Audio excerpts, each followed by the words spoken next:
Hello besties and welcome to another Genshin theory! Based on the title alone, you're probably ready to say no, but please just hear me out today. I've made Celestia out to be an unequivocally evil organization with no reason for their violence and manipulation in the past, but I recently found some things that lead me to believe otherwise. Enkanomiya gave us a ton of lore about Teyvat's early history. I'm talking incredibly early, like pre-Archon War. Most of what I'll be working with today is from Byaku Yakoku Chronicles, a book series found exclusively in Enkanomiya. The second volume is the most useful for what we're looking at today, so I'll start there. Volume 2 gives a loose timeline for Ili Teyvat and Enkanomiya, orated by an unspecified god inscribed by an Enkanomiyan. Since the god isn't referred to by name or alluded to in any sense at all, I'll try to identify them later. For now, let's run through what Volume 2 has in it. The timeline is laid out in a really weird way. We never get exact dates or even time frames for a lot of things, and it often gets interrupted by random ellipses as if certain events are missing from the timeline. Uninterrupted, the first section until the first ellipsis includes 1. When the doves held branches, 2. On Phanes or the primordial one, and 3. 40 years after the held branches. When the eternal throne of the heavens came, the world was made anew. Then the true lord, the primordial one, came forth and did battle against the 7 terrifying sovereigns, dragon lords of the old world. The first time I read this, I honestly lost my mind. I had no clue what to do with it. But after a while of thinking, I think I understand what it's getting at. The heavens is clearly a reference to Celestia. The first sentence basically says that when Celestia formed, the world was reformed. A lot of Genshin Impact is based on an offshoot of Christianity called Gnosticism, and that reminded me a lot of the biblical story Noah's Ark. Remember that, because we'll come back to it later. It's difficult to get a clear story with the way that this is worded. My interpretation may be different than yours, but I see a story of insurrection here. The eternal throne of the heavens created the world. That has to be Celestia. There's no way it's not. But then, who is the primordial one if not a celestial god? There are supposed to be 3 celestial gods, but what if they aren't here anymore? After saying that Celestia existed and made the world, the story suddenly shifts and brings up the primordial one, someone we've never heard anything about until now. The primordial one battled against the 7 sovereigns, who were old Teyvat's equivalent of our archons, and was successful. Whoever they are, they seem to have taken over Celestia long ago.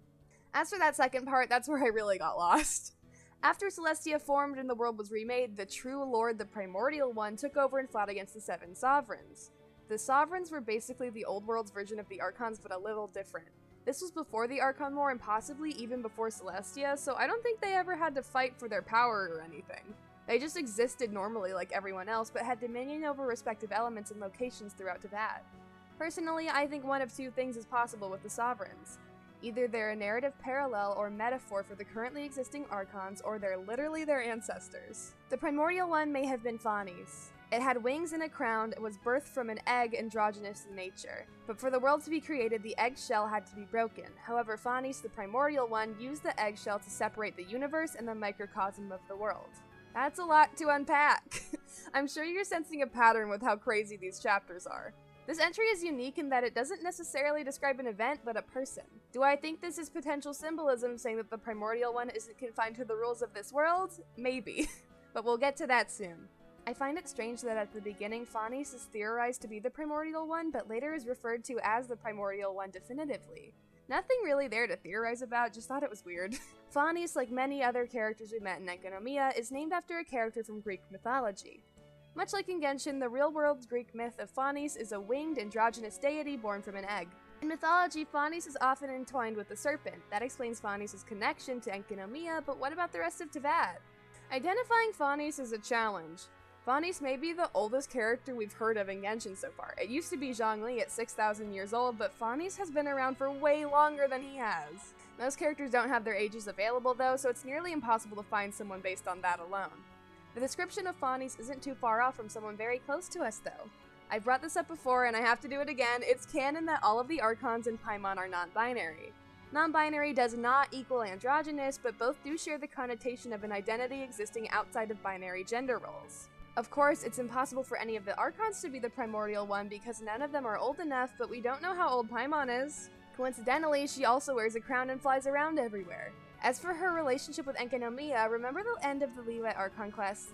We were talking to Zhongli about going to Inazuma under the Sakoku decree, and Paimon says that it wasn't like that last time she was there.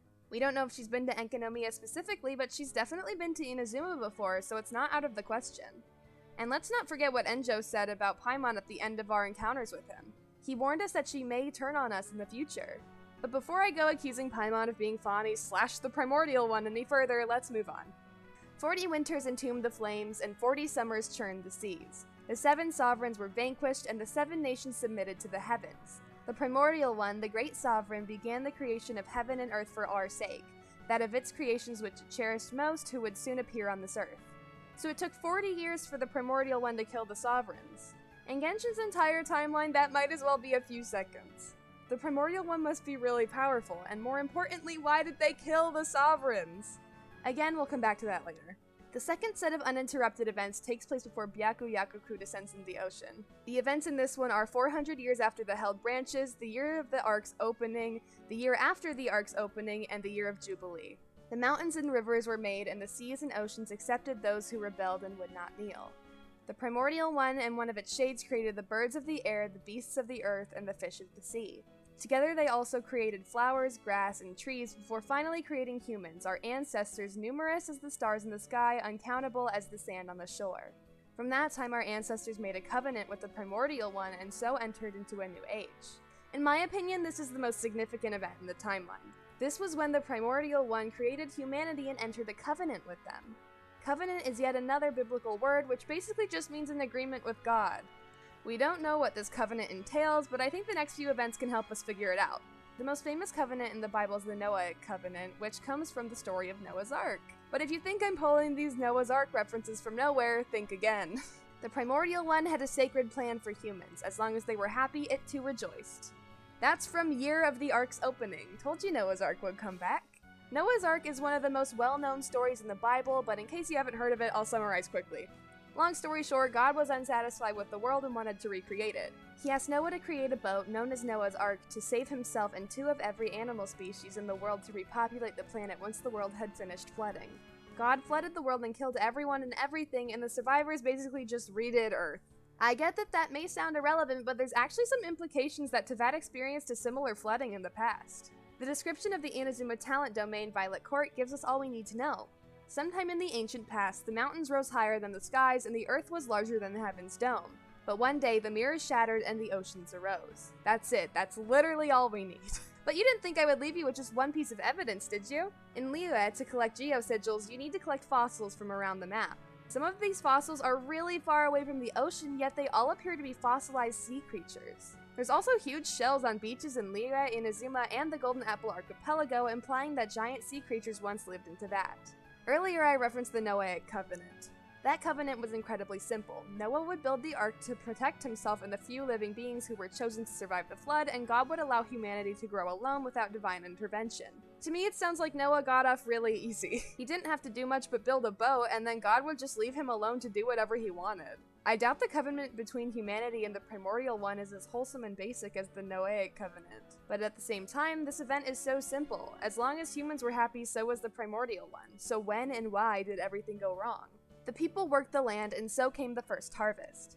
The people mined, and so reaped the first crop of precious ore. The people gathered, and the first poems were written. Again, this seems way too nice for Genshin lore. I find it nearly impossible to believe that the covenant between humans and the primordial one was so innocent when it started. The primordial one was clearly hungry for blood and power long before the covenant ever existed.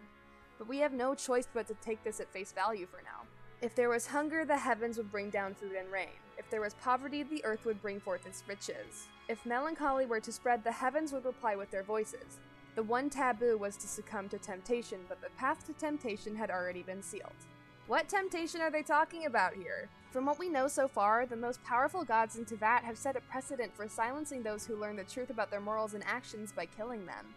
Is the temptation just to learn about the wrong things? And if so, how was the path to temptation sealed? Part of me says that's not literal and it's just figurative. Humans had come to love the primordial one and would never want to think negatively of them, even hypothetically or for research purposes. But another part of me says that it may be literal. If we analyzed all of Volume 2 of Byakuyakuku Chronicles in one video, it would probably end up being way too long, and honestly, I don't want to edit all of that.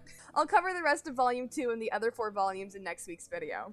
But before I go, let's recap what we got from Volume 2 so far. A long time ago, an unspecified entity or group known only as the Heavens was established and the world was reformed. But the primordial one, possibly known as Phanes, showed up from outside that world and took over the heavens by killing the 7 sovereigns over a period of 40 years. The primordial one created humanity after gaining power solely for themselves and entering a covenant with humanity. Then, it's possible that a flood that's similar to the story in Noah's Ark in the Bible took place.